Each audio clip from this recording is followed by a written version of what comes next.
Hello and welcome to Season 3 of The Nod, a mindful motorcycle podcast. I'm Ben Bowers and I'm delighted to welcome you back to our little mindful motorcycle pod.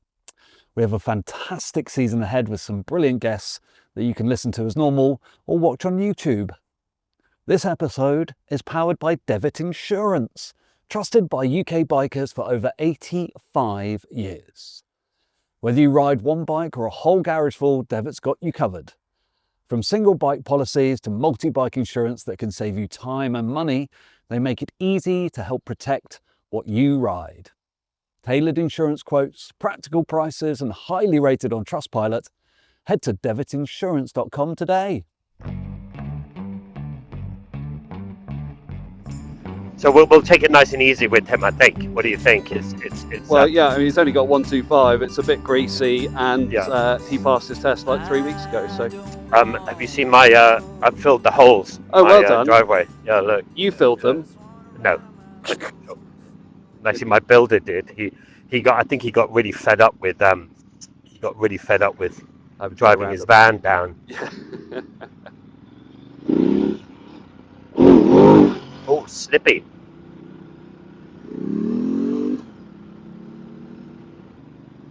Well, it's Dougie, what a rather attractive chap he is. We've got to stop having such good-looking people on the podcast. I know. It's. I've told you this before. You know, I think one of the criteria was to find somebody who, who just wasn't anywhere near as good. It made us look good, but we're just like these two old farts. Yeah. Who do a mindfulness podcast. God, I'm so disappointed with myself, I always love meeting people that are new to motorbiking, but at any point in their lives, especially sort of when they're getting on a bit. I think he's like 36, but when you come to it a bit later in your life and discover the joys of what we already know. Yes, of motorcycles. He was saying that he got his bike at Spring, and he said he's ridden it almost every single day. Oh, that's amazing. Since he's got the bike, and he said he loves it. He said it felt so strange to be behind the wheel of a car. So I think he's sold. Yeah, well, that's great. I think he's got his big tests coming up in a few weeks. Yeah, to get his full license, and then he'll be away, running with the big dogs. Yeah. Hello and welcome to The Nod, a mindful motorcycle podcast. This week, Charlie and I are joined by a musician, writer, and most importantly, new biker, Dougie Poynter. Hi. Hi. How are you? I'm doing great, thank you very much. Good. I've got a little introduction for Dougie, Charlie, that ChatGPT's punched out for me. Oh. Quite often I get AI to write my intros because I'm fucking lazy. Yeah. And they do such a good job. My English is rubbish. Yeah, I want to hear it as well. Full disclosure, I have tweaked it a bit because it was a little bit shit. Okay. Dougie is a talented bassist and songwriter from the iconic British band McFly. Love it already. Yeah, is that it? No, that's not it. That's okay. That's just the opening. I love it so far. Yeah. It's the bit we all know. Yeah.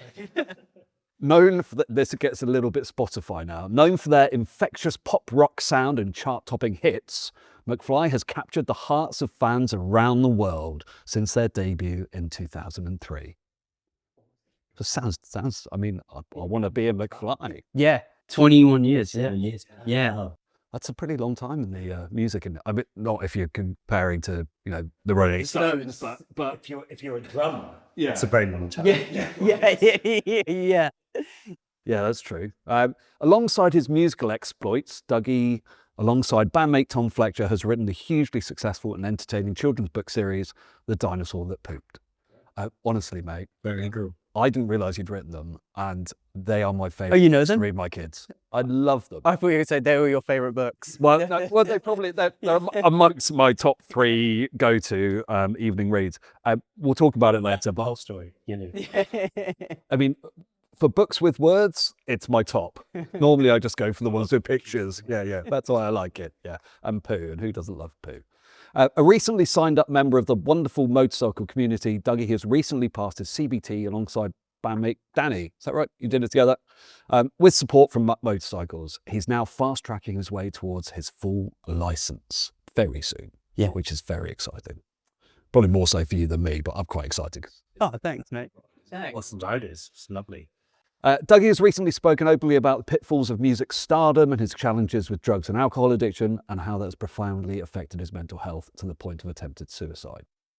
Luckily for us, he's a much better musician than he is life taker, and we're very happy to have him join us. Love it. The last bit wasn't ChatGPT. That's right. credit for Right, that, right. or not, depending how it lands. But listen, so tell us how. I know you've been part of the band for 20 years and stuff, and why did you? How did you get into motorcycles? Why motorcycles now? Like, is it something you've always been interested in? It's something I've always wanted to do. I just never got round to it, and insurance, and didn't even know how, like, where to begin. Yeah. Because it's such a long process, and like the CCs of bikes, and I'm like, so do I go and buy a bike? Like, how do I know what CC it is? And it just all felt a bit too much. And about 15 years ago, Harley were like, we want to give you bikes. Yeah. And we're like, sweet. And we looked into it again, like what we have to do. And we're like, oh, fuck that. Like, that's so... They've made it really hard. We're like, so we can't ride the bikes right away? Like, no, first of all, you've got to go and buy like pretty much a moped. And then you've got to ride that for a bit. And there's, probably around like 4 tests you're going to have to do in total. And again, yeah, it was, sod that. And then in 2020, we bought a studio as a band in Acton. So it's about, 20 minutes from me. So I'm doing that journey a lot to the studio. Like we hang out there, we write with other artists there, we rehearse there. It's quite big. So I'm there every day. And sometimes it can take me over an hour to drive there. And Danny as well, he was just like banging on about the traffic, and we're like, dude, we've got to get our motorbikes. And we've been looking at Mutt because they look cool. We're like, oh, let's do, dude, these are like 125s. Let's do that. And they saw that we started following them, got in touch. We're like, we will put you through your test and give you a bike at the end of it. And we were like, yeah, brilliant. Yeah, amazing. And so, yeah, like a couple of weeks later, me and Danny went up to, I should say as well, Tom was also doing the same thing, and me and Danny had no idea that's where his head was. When we got up there, they were like, yeah, Tom's just bought a bike off of us. We're like, oh, we didn't know. Yeah. Right, okay, so we've all got Mutts. Hold on, does that mean we have to buy them? Because you said you were going to give us the bikes. How come? Yeah. Yeah. Harry, our drummer's the only one. He rides a line bike. That's his thing. Yeah. So you're now finally got on the bikes, and are you loving it? Oh, yeah. I mean, so me and Danny went up to Birmingham to do our CBTs. And had you ridden bikes before that at any when point? I was really young, yeah. I had, I don't even know what it was. I've just got a vague memory of a red scrambler as a kid that I would ride around a field on. I guess it was at like 50cc probably, something like that. And it was small. Did you go up in the countryside then? No, there was just, I grew up in Essex, and there was like a lot down where I lived. There's like marshland and an oil refinery and stuff. So there's like lots of kind of bad fields, wasteland. Yeah. But is your father into bikes at all? He was, yeah. He rode. He had a Ninja. Ooh. And a Transalp. Oh yeah. Yeah. Hideous bike. Is it really? Looking, not sorry. It is very, but I don't like. It's a Honda Transalp, isn't it? Yes. Yeah. Is it Honda? Yeah. But I don't think they're very pretty. So he did that. He would use that one to go on, like, I think he rode to Amsterdam and back, and as some mates or something. I think my mum went with him on the back. Yeah. And he got me my first bike. Yeah. But yes, we went up, did our CBTs, and honestly, during the CBT, I almost quit. I absolutely hated it. I just couldn't understand the clutch thing, clutch control, like that's like low speed maneuvers using the clutch. I mean, even now, like I go to the park every weekend, Richmond Park, and there's a car park there to practice, because even now I'm still like, okay, right, so I use it to slow down and then keep the revs up. That I found really confusing, because in a car, like that's what burns the clutch out. On a bike, that doesn't happen. And then, so yeah, I was sucking at it and was about to quit, and then it pissed it down with rain, and then the instructor's like, right, so we're going to take you out. I was like, oh no, I'm going to bail. I'm going to bail. My heart was like thumping, like, you're going to take me out on to the streets? Like, I suck. I'm so bad. Danny was doing figure away, like straight away, just like, man, this is easy. Has he any motorcycle experience? None at all. No whatsoever. Just motorbiking to Danny just comes like that. Oh, that's annoying. He's awesome at it. I was sucking. In a place you don't know, that's quite intimidating. Yeah. And you've got this like the headset thing was like blasting my ears, and I kept stalling at the lights because I didn't know what gear I was in. There was a problem with the bike. Like, I didn't know what gear, and I couldn't remember how many I'd gone up or down. I stalled at some lights up a hill, and I couldn't get it to turn back on. So I kind of awkwardly push it to the side. And it was the weirdest series of events. Push it to the side up onto the pavement, and this car came up next to me and was like, move, and I'm like, I'm on the fucking path. What do you mean? Move out the fucking way. And then so I move, and then he drives into a kid's park with swings and starts doing donuts and stuff, whilst I'm looking at him going, what the fuck is this? Some Grand Theft Auto shit. Whilst I'm going, what the hell? Someone else pulls up next to me and goes, oi, twat, and shoots me with a paintball gun. What? Oh shit. And the instructor ran back and got me, and then again I was like, fuck, I'm gonna quit. That's the worst day of my life. Terrible. I was super shaky, and even on the drive home I was like, yeah, this ain't for me. But the next morning I woke up so buzzed and so excited to go out again. I was like, that was terrifying, but I loved it. Well, that's a real instant insight into the vulnerability you feel on a motorbike, perhaps, because you're not in this metal bubble of a car. You're on the roads, you can see everything, smell it, hear it, and then people are shooting you. I can't believe that doing donuts over here, and then a paintball gun there. Jeez, maybe let's not go to Birmingham. Yeah. Having said that, yeah. But yeah, I absolutely loved it. And then Mark very kindly gave us some bikes, and I've only been in my car once since getting the bike. So I go ride everywhere now, and it's totally changed my life. It's a complete game changer, isn't it? Especially when you live in London. Riding around on a motorcycle is and you just think, I can't believe how much time I've wasted sitting in a car. Well, the journeys, the journey just even to the studio, I look forward to. When I wake up in the morning, I'm like, oh sweet, what's the weather like? Okay, cool, it's dry, awesome. And when we finish in the studio, I'm like, yes, I get to ride home.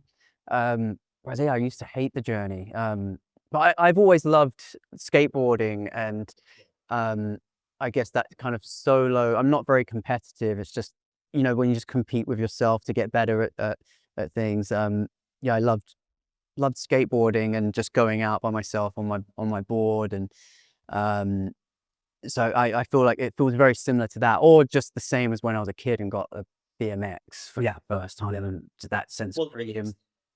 And you've really got the bug harmed. It's my entire identity now. I've completely now identify as a motorcyclist.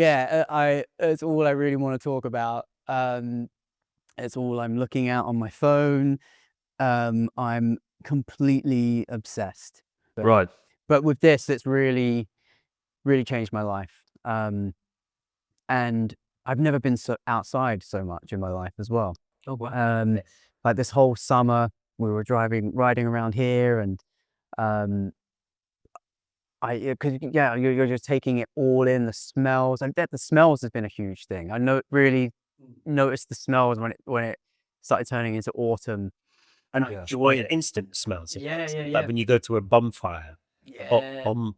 bonfire, you can smell it immediately. It's like when you're in a car, you go past it and it only comes in later. Yeah. So it's very direct. When you can smell things, you can smell rain Yeah. in the air and things like that. So you get all these forewarnings that stuff's coming. Can you smell people's perfume on the street? Yeah. You can say you can smell weed. Weed is the one. Yes. Yeah. There's that. Oh, hello. Yeah. And perfume. Yeah. Smoking. You can smell, but someone's smoking in the car in front of you. Yeah. You can smell the smoke, and I think that's part of, on a motorcycle, all your senses are heightened anyway, because most of the time you're in full self-preservation mode. Like everything's out trying to kill me. I don't want to die. So you're like hyper aware. And I think that all of your senses tune into that, and it's picked up in all those little things. You mentioned as well that you said that you went past the sheet that you always see. Yeah. And I was thinking about that when we went out, because we went for a ride together up to that Hilltop Kitchen, and always when you come up the hill here, there's always, my wife always sees it as well. There's a little patch where there's always 4 or 5 pheasants always are sitting in that little bit of the field, always hanging there. And as I come up, I kind of come home and I see the pheasants. Nice. So I think, oh, okay, hello guys. Yes. Yeah. And then they go flying because they think they're being shot at with your exhaust. Yeah. So what are your influences biking wise? Where do you think, because there's this, you're in this amazing world that's a great leveler because everyone's on a bike, but the amazing thing about bikes is they go anywhere and you can do anything, and there's all different tribes within biking. Your sports bikes, your adventure bikes, your Harley cruisers, and everything in between. Is there an area that's you're looking pretty like, Shoreditch cool biker at the moment with a lovely head-on helmet, which are our favourite helmets. We love the guys at Headham. But is there a burning, when you're scrolling the internet for motorbikes at the moment, thinking which one do I want to buy? Is it a V4 Panigale Ducati, or is it something completely different? Always Bonneville's. Okay. That's I've never even. I've sat on one. I've never ridden one. Well, the old ones or the new ones? Because I've got a couple of new ones in the garage. Is that what they are? I couldn't. Right. Well, one was a T120. Bonneville started off as that. And then Okay. kind of With chopped a liquid cooled. Yeah. So the brand new. Right. I like both, really. I prefer the look of the older ones. I guess before, was it 2015 when they started? We've got the ones that did the. Is that, if you were going to put a picture of a bike and a person, would Steve McQueen be that kind of cultural reference point for you? Yeah. Which is a really, really good choice. Well, I think And that it's what I ultimate like cool. the, I guess like from The Great Escape, like it's kind of scrambler-esque, Yeah, or sort like of desert racer. riding over hills and stuff, but it's also looks like a great street bike as well. Well, the Bonnie was perfect for that. It did a bit of everything, the Bonneville. Right. Still does, yeah. You could back in the day, you'd put the straight bars on, and you could put the clip-ons as well, so that they would be able to sort of. Either cafe racer or scrambler, desert. That dude desert who sled did the what was his name? And he went around the world. Oh, Ted Simons. Oh no, cool. Is that his name? Well, he wrote a book called Jupiter's Travels. Yes. Yeah. I'm listening to That's- his audiobook at It's the a moment. good book. You and I were both really quite rather influenced by it.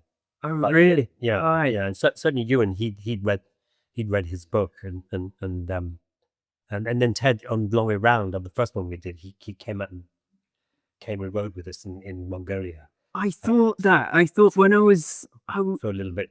But what I loved about his book, I don't know if you remember the opening sort of chapters of his book, is he starts off really sitting under a tree in India, and his bike's broken down, but he's completely relaxed because he knows that, having had that experience already, it takes time to realize that someone will come, someone will help. And he said it took him a long time to be confident in that, but it does happen. And that's what happened with you guys, right? Whenever there was problems, someone...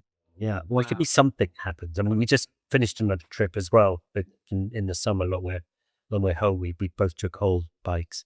I took my old BMW 1973 one there. Suzuki took another Moto Guzzi. Wow. And we went all around Scandinavia and stuff. Oh, wow. I say it's interesting that you've come into sort of motorbikes at this age, because I suppose when you because when you 20-something years ago you did McFly's. So how old were you when the band got together? 15. 15. Yes, yeah, I'm 36 now. So you so I suppose your childhood was sort of almost taken over by Yeah. So band. I joined the band at 15, and by 16 we were like in the charts and stuff. How did you get together in the band? Were you in school together, or? So Tom and Danny from McFly kind of met by accident and wrote all of the first album, and with James from Busted. They wrote Tom was in Busted. Was in Busted, then got kicked out. They got kicked out. Right.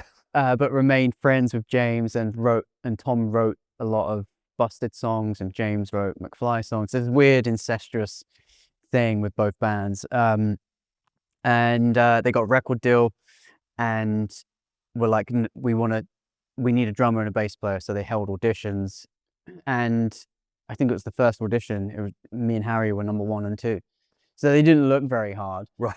They're kind of desperate. There's actually You're the only two that turned up. Yeah. Yeah, exactly. Yeah. So you were you were at school, you were a musician. Was that the ambition, or were you just looking for something? Did you want to be a bass player in a band? Yeah. I specifically picked up bass because nobody else played bass. Everyone played drums and guitar. And yeah, I picked up the bass so that we could start a band at school. And yeah, I thought, oh, okay, so I maybe could join other bands because everyone needs a bass player. And that was exactly what McFly needed as well, was a bass player. So you just saw an advert somewhere, what, in a Music Weekly? In the NME. Right. Just someone in my IT class was like, oh, you play bass guitar, don't you? So yeah. I'd never spoken to this dude. The dude hated me. Right. Yeah, I don't know why. I'm so thankful for this kid. He's like, you play bass guitar. Is he doing a book tour now on how he's, to save McFly? Yeah. Thomas McQuaid, his name was. So good on you, Thomas. Yeah, if you're listening, Thomas, thank you.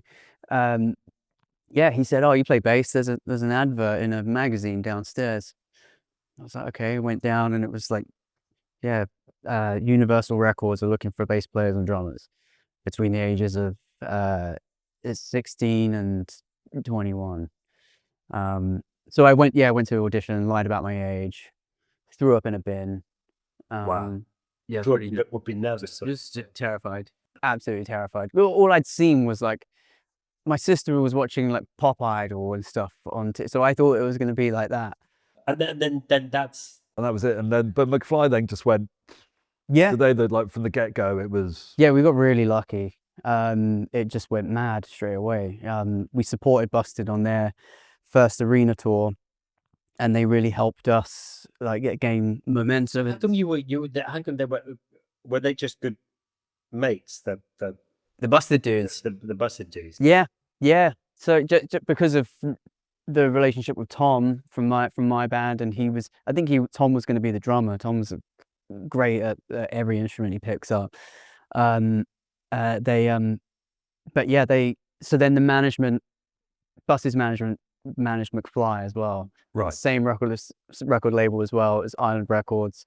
So there was they could double dip the tours yes, and make loads of money and it all worked for them. Yeah. So so McFly supported Busted, and and it went mad. The first single was like number 1 for 2 weeks, and the album went to number 1, and Yeah, when you're that young though, you don't really care. Like it doesn't. There's no social media to like for me to like see numbers and be like, oh wow, I'm really. Yeah, 'cause this is 03, was it? Yeah. So Facebook had just been invented in Facebook wasn't around. MySpace was. 2003. And there were no real smartphones. It was Nokia 2110s or whatever. Exactly. Yeah. Tom was the only one who had a laptop, and the internet was kind of dodgy. So we'd see ourselves on the front cover of like magazines and things. And be like, okay, cool.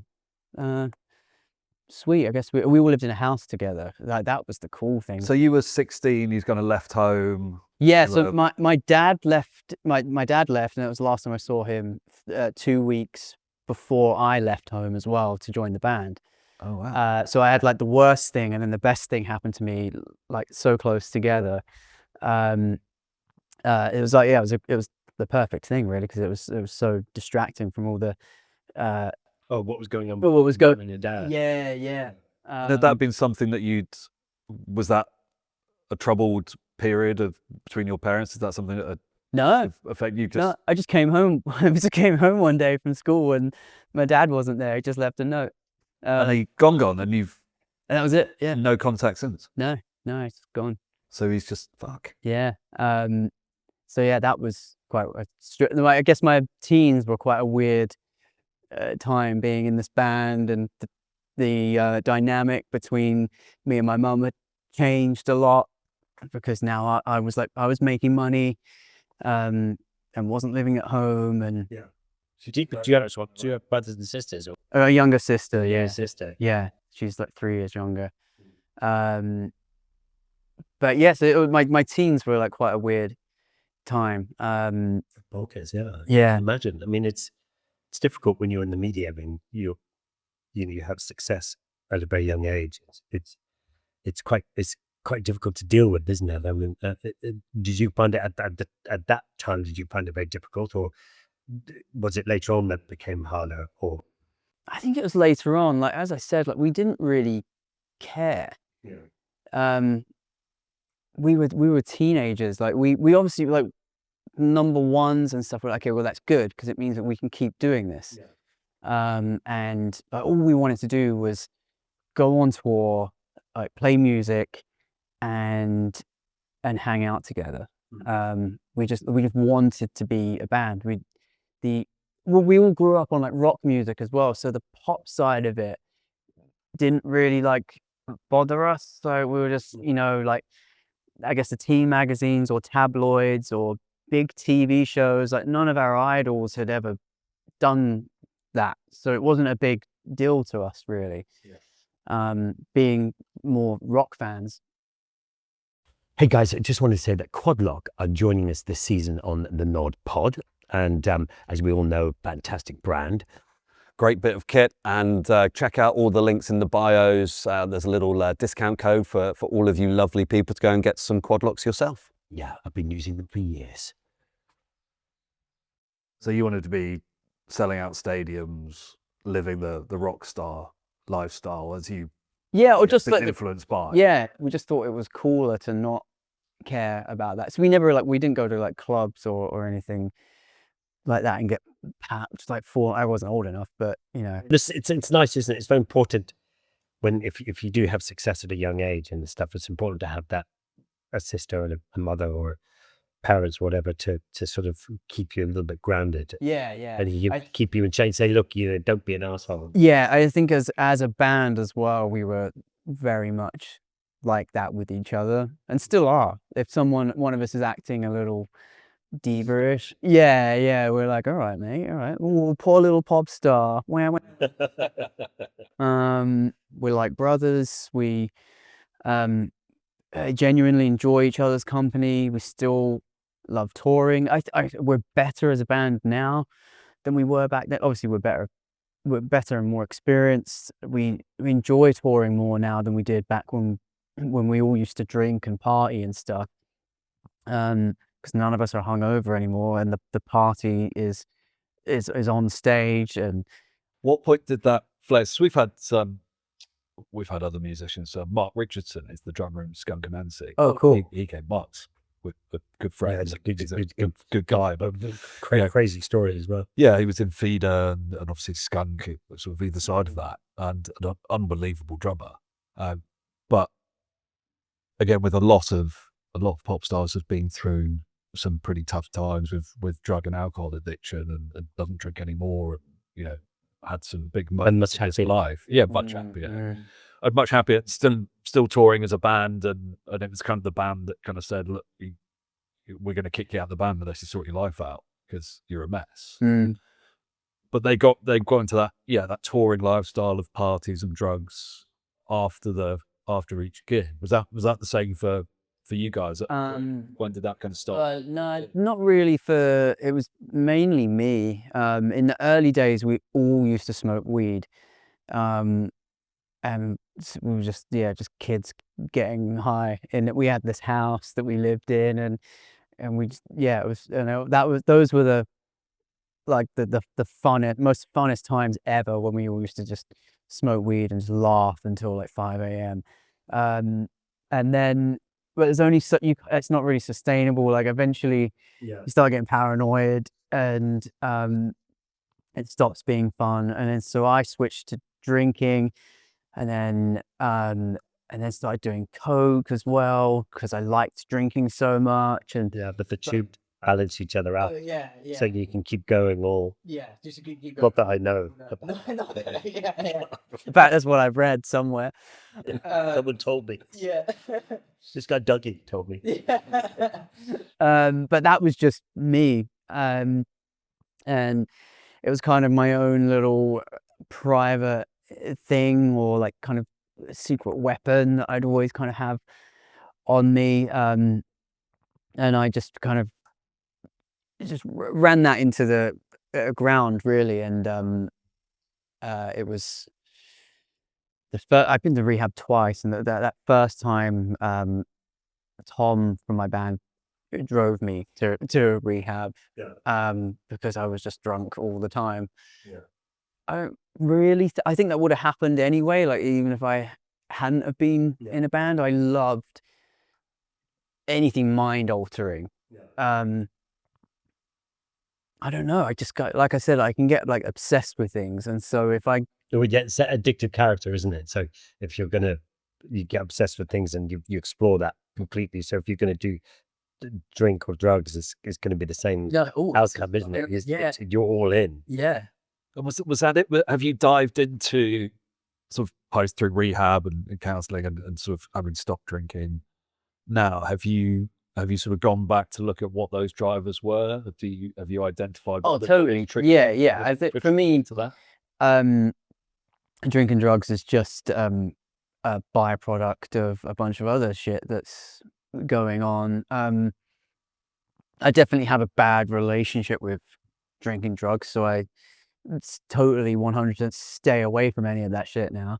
But I think that's probably why I ended up back in rehab a few years later, because I didn't quite get it. I thought I just had to stop that, and then, but it's the tip of the iceberg, and then there's this whole other pile of shit at the bottom that I needed to deal with. But that takes time. I didn't even know what anxiety was when I first went into rehab. That was all like brand new to me. Like, what is anxiety for? Oh, it's the thing when your heart's going like that and your stomach's in a knot and you feel sick. Yeah, I get that.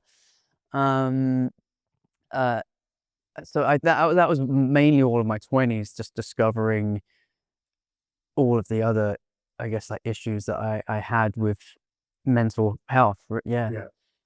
I suppose it stems back from your father disappearing, from all of those things, just without realizing, affect you, don't they? Yeah, totally. Yeah, I think just by nature I'm quite like an anxious person, or skitty kind of person. After 2 coffees, I'm like,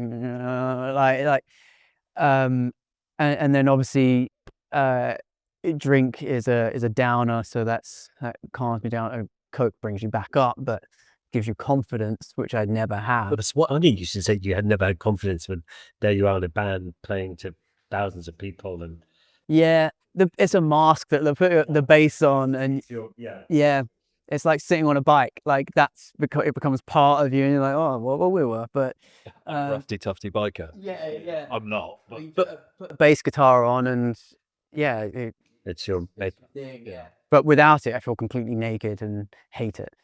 So you just walk around with the bass on the whole time. Totally, Shopping bass. Yeah. Diazepam was my big thing though. That was the real. That's why I haven't got an issue being around alcohol or anything like that. I'm dumb with that, and there's nothing really like appealing. Like I can fast forward very quickly in my head. Like, I don't want to be hungover or throw up like that. It's horrible, that feeling of, you know, where you've gotten drunk and you know you've got a busy day the next day, and you get up and you're not feeling right. Yeah. You're not you. Whereas diazepam, completely, Well, but then that has another effect, doesn't it? Where it then takes you to a point where you don't have any feeling. So it's difficult then. That was. So was that a coping mechanism? Diazepam was just numb everything. Yeah, so I'd been sober for I got sober I think when I was like 22, and I was sober right up until 28, I think I was. And I was having a bit of a panic attack somewhere. I was jet lagged, drank too much coffee, and was freaking out in the middle of London. And a friend of mine was like, "Oh, okay, chill, have one of these." And I was like, "Oh, fuck it." And I was like, "Holy shit, what was that?" I feel amazing. This like warm blanket just went over me, and I was like, "Oh, cool." And I just Googled like, where can I find more of this shit, and a few days later, like 500 pills just appear through the letterbox, and I was like, sweet. And then that just sent me on this like way bigger than alcohol and cocaine. Just sent me on this huge downward spiral where there's literally 2 years that I can't really remember. Wow, that's frightening. Yeah, like there's just massive blackouts. Every now and again, I'll get a flashback. Like I'm slowly piecing those 2 years. And what was happening? Were you touring at that time? Were you? I was touring. I had a side project band, and I was touring with those guys. So we were doing clubs, and staying out on the road in a van and stuff. I wasn't really like doing much. I was just kind of swanning around, like thinking that I was like really busy, but not. Go to bed every night. Yeah, it was a good day. Yeah. Got a lot of shit done today. It's great. But yeah, I started falling through. I live on in an apartment, and on the second floor, and I kept smashing the window as I'd come down the stairs, and where I'd still be a bit dizzy from the night before, because that's when I'd really load up, was at night. I kept like smashing through the window. Doing like dumb shit like that.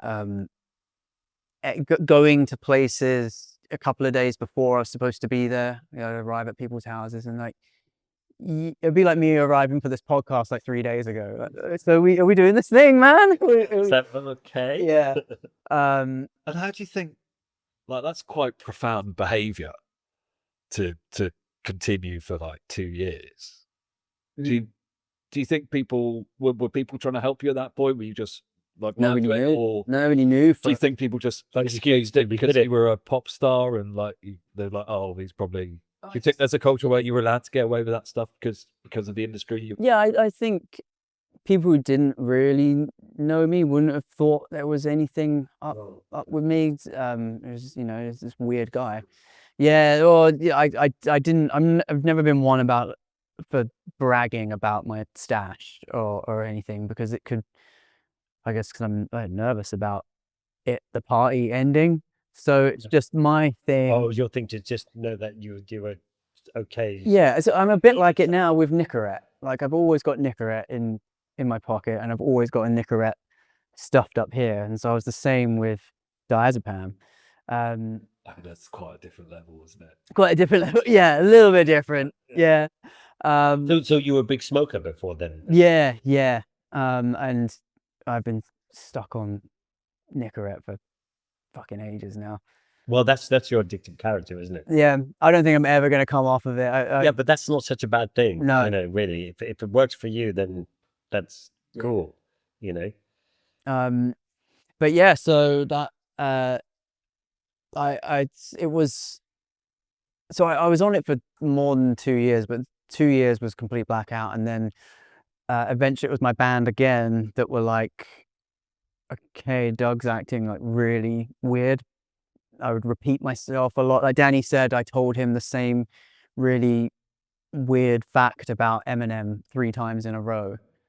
Like we were in a car like, going to a friend's wedding, and apparently I just said it like back to back as if I hadn't, and he was like, "What the fuck is that?"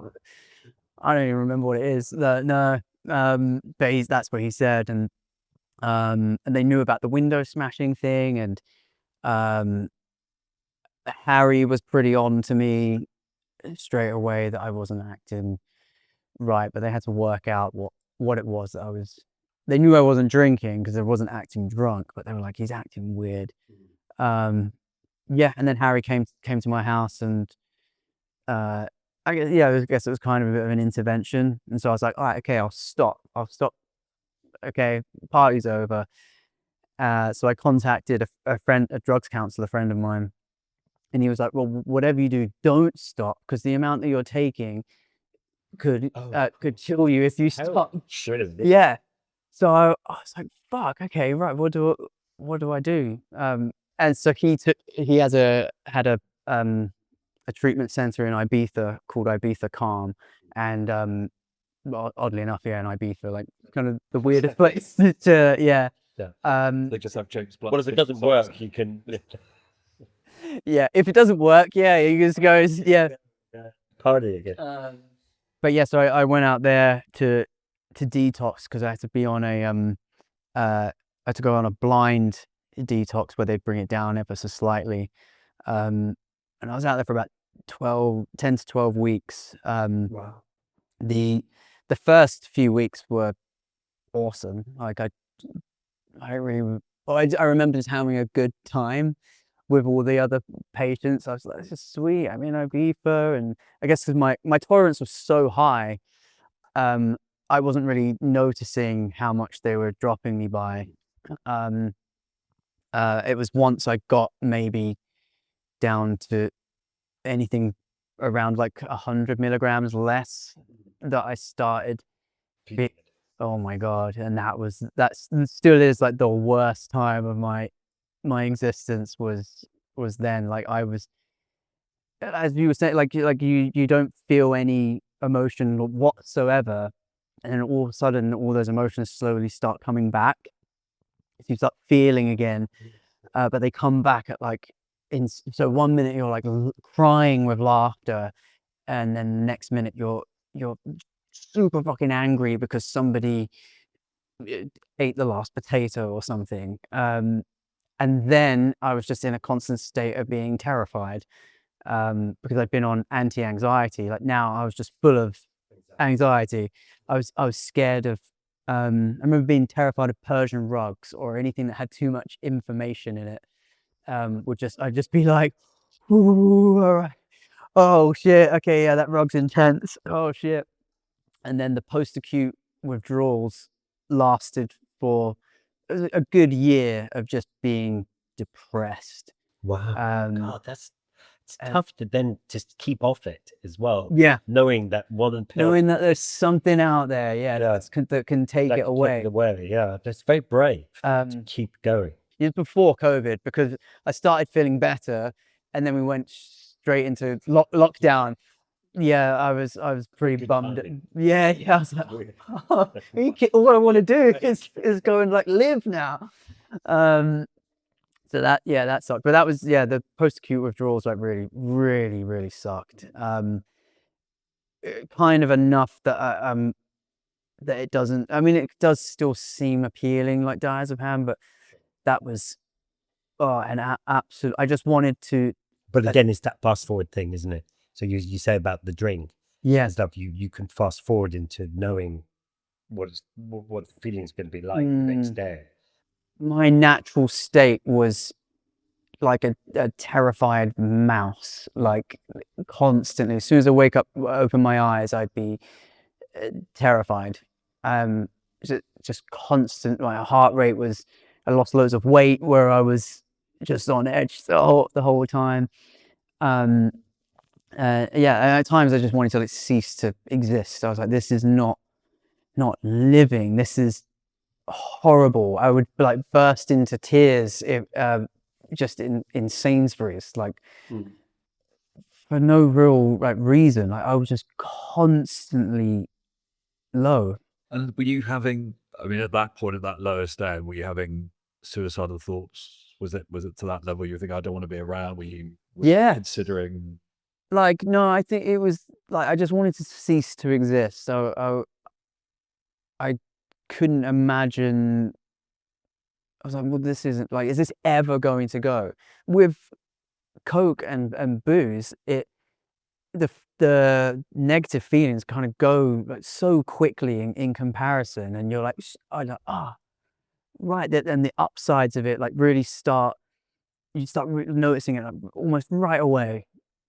Whereas this was taking like a year to get better. And I was like kind of worried that I'd messed with my I guess the chemistry in my brain so much. I was like, have I done damage? Yeah. Will this ever go back to normal? And at that point, see, they're treating you for the physical removal of the toxins from your system. Cold turkey, taking you off the diazepam. What were you doing, and how? Obviously, because you're with an addictive personality, where it's weed or alcohol or coke or something stronger. How have you got to the point? What were you doing at that time as well? And what was there some mental health support for you to have counselling, work out? Okay, why do I feel like this? What are the things that make me feel like this? How can I manage those? Not stop them, because we can't stop anxiety. We can manage it in a way that you can function rather than look for the other alternatives. What were you doing around that time to be able to get to the point now where nicotine is kind of the baddest thing you put inside your body, but you can function, and some of those, identifying those triggers and then understanding what your mental health looks like and how you can manage that in a positive way? I mean, as I said, I get like obsessed with things. So thankfully, like I got obsessed with like counseling and self-help and stuff for a period of time. At one time I thought I was like, right, I'm gonna be Buddhist. I'm gonna be a Buddhist monk. So I like looked into that and was reading loads of books about like, how to become one, and I just could never really deal with shaving my head. I don't look good with a shaved head. Great hair. Thanks.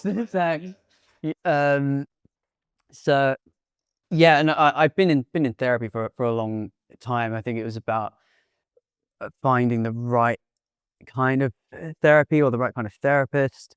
It's often the right therapist, isn't it? Because you could be banging away with one person and you get to a certain point, and then you need to change. And find, eventually you do find someone who you go back to again and again. Yeah. My therapist in Ibiza, she was an absolute like godsend angel. Like she would I can't remember what the word she used to describe it, but she would blend lots of different types of therapy together, just depending on how I was at that time. I mean, most patients have to like do like written reports or like homework and stuff, and I couldn't concentrate on like typing or writing. Was just like, this was scary. So she just had me do like paintings and stuff, and worked out that I'd open up a lot more if it was just kind of conversational, or if I did a painting, like a collage of something, of how I was feeling, because I'm quite visual, so I'd find that quite easy to do. And then so I would open up in sessions when I'm going through. I'm like, okay, this cloud thing I've drawn here represents that, and I've put an ant here because I really love insects and I find them really fascinating. And she was amazing. And now there's obviously support groups, Narcotics Anonymous and AA, and just like regular therapy. But it takes time, and like you said, like it's not something that really ever goes. The big bad monster feelings. They don't. Trauma is there. Yeah, Like, whatever that Yeah. trauma is. Yeah.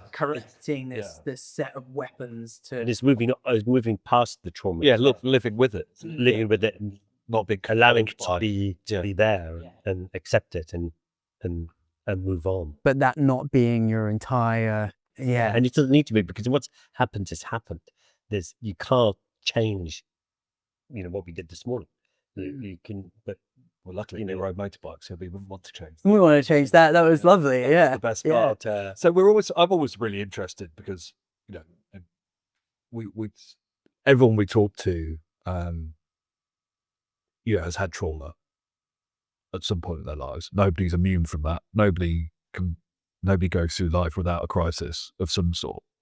When people react to them and deal with them in different ways. But that's the really interesting thing, because, we've all got mental health, mental fitness, physical health, and we all respond to it in different ways. So we're always interested to hear, everyone's experience about what are the things that they do day to day that allow them, especially for, a lot of our guests are successful at something, way more successful than I am at anything. They're really good at something, whether it be music or driving Formula 1 cars or whatever, being in the special force. something that's good. We'll find it. I think archery might be. Oh, dear. Think it's still for the one a little bit want to more be the apple. don't. But we've all I've had cancer twice and had a mental sort of health breakdown and divorce and all the rest of it in my life, and counselling, and I've found a way, the things that work for me, to be able to identify those triggers that start to deteriorate, have an impact on my mental well-being, and the things I can do to mitigate against those and not go right to the bottom, just go down a little bit and try and get myself back up to a good spectrum of mental health. And for me, that's riding motorbikes, it's walking my dog, it's being with my family, it's talking about how I'm feeling and not bottling it up. The biggest challenge that most men in the world face is that ability to Verbalize. to verbalize how they're feeling and talk about it and get it off their chest. Yeah. For you, what are your go-to tools that you use that somebody listening might think, oh, that might work for me? That's interesting. It's funny. My therapist was the one who made me push the button with learning how to ride a motorbike. I brought it to her in session and was like, oh, I think I'm going to learn how to ride motorbikes. And I was expecting her to be like, oh, you idiot. That is the last thing you should be doing. You're insane. You are ridiculous. Stop it. But she was like, Sure, a therapist can call you insane. yeah. But yeah, she was like, I go and do it. Just like so many of my patients ride and they have so much fun doing it and they're so much happier because they ride. And yeah, she was right. I got a bunch of tools, just depending on like really what it is that's going on. Knowing myself is a big thing. I know that sounds very almost self counseling yourself. Yeah. To a degree. Yeah, or being the adult to the inner child, like unless you're aware of what's going on, you can't do anything proactive. Yeah. Yes. I mean, I was doing it to myself last night, like, so I'm a bit jet lagged. I got back from Jamaica yesterday, and because our flight was delayed, like I thought I was going to have 24 hours at home before coming and doing this. I'm laying in bed at like, it was already midnight, and my heart's going mad because I'm like, it was like, before Christmas Day. Charlie bought tomorrow. Yeah. No, literally, I was so excited about doing this. I was so excited about doing. He doesn't. No. But it's difficult as well when you're excited about something, but at the same time you can't get to sleep. At the same time you're tired, and you're thinking, well, can I still do it tomorrow? It does. And nighttime is the worst. Yeah, time. I thought I might sleep in. I was like, oh, there's no way I'm going to get there for 10:30 a.m. That means I've got to get up I should get up at 7. I'm like, oh, but what time is it in Jamaica right now? My therapist taught me that changing the physicality can affect the mind, obviously, as well. So when I'm laying there and I can't sleep, she's like, just be aware of. So that your heart rate will be going crazy, your breathing would have changed because of what's going on in your head. You might be laying there, but you're not breathing like properly. So, and I find this really works. So simple, but breathe in for 3, hold for 3 or 5 or something, and then no. So the box breathing. Is that what that is called? Yeah. Yeah. You sort of go in, hold in, breathe out, freeze and hold. Yeah.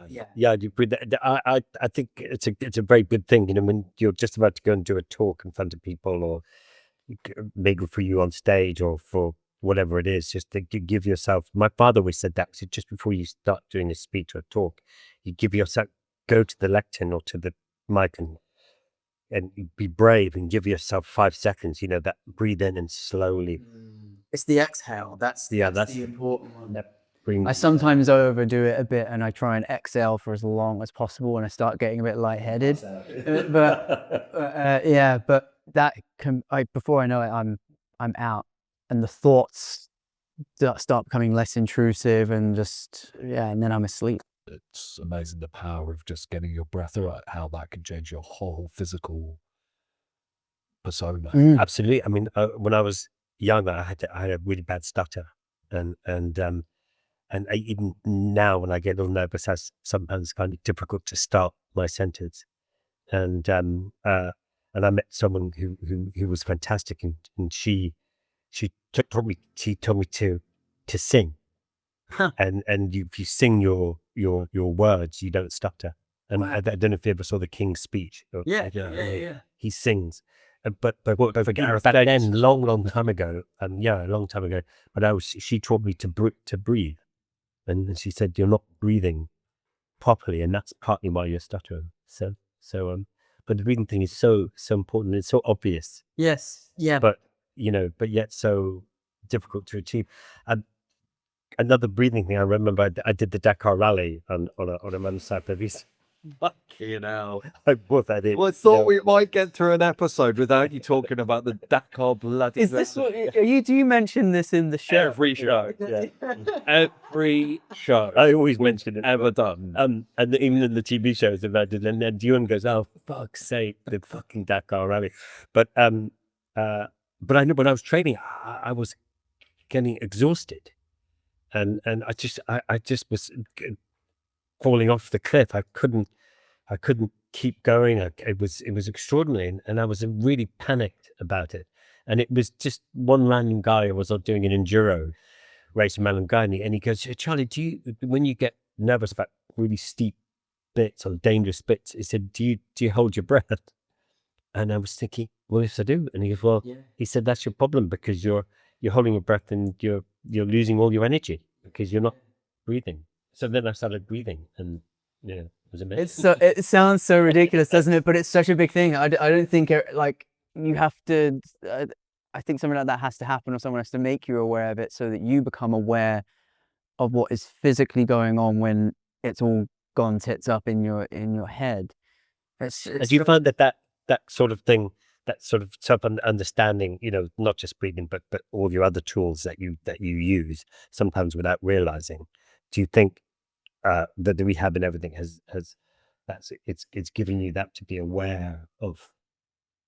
I kind of have a checklist in my head if I'm not feeling right, like sleep, exercise, food, like correct food. Meditation I can be a bit not always on top of that. Breathing is sort of meditation anyway, isn't it? Yeah. When you're Riding a motorcycle trying is to meditation. Well, that's something become that has become a new thing. Yeah.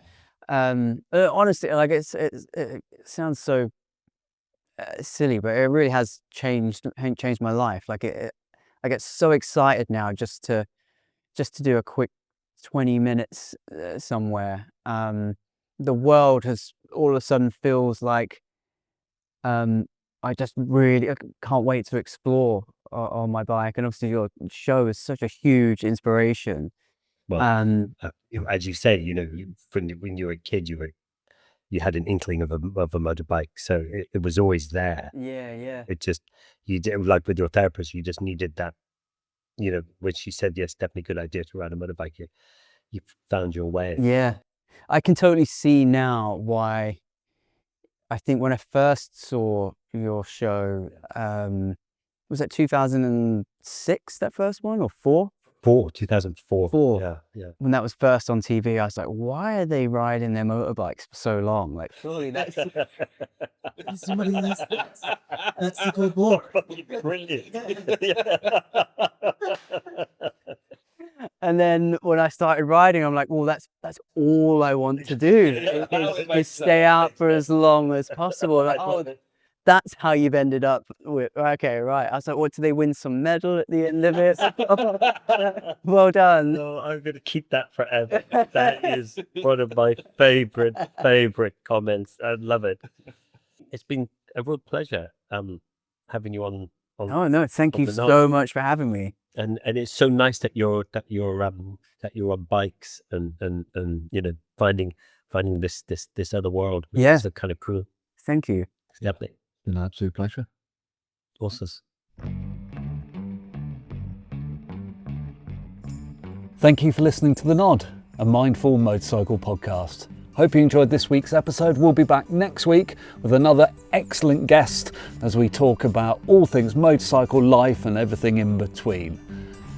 Please do like and subscribe, hit the notification button, do everything you can across Apple, Spotify, wherever you get this podcast, or on YouTube, and all support, comments, shares, likes are massively appreciated as we continue to grow the season and crack on with some amazing new episodes.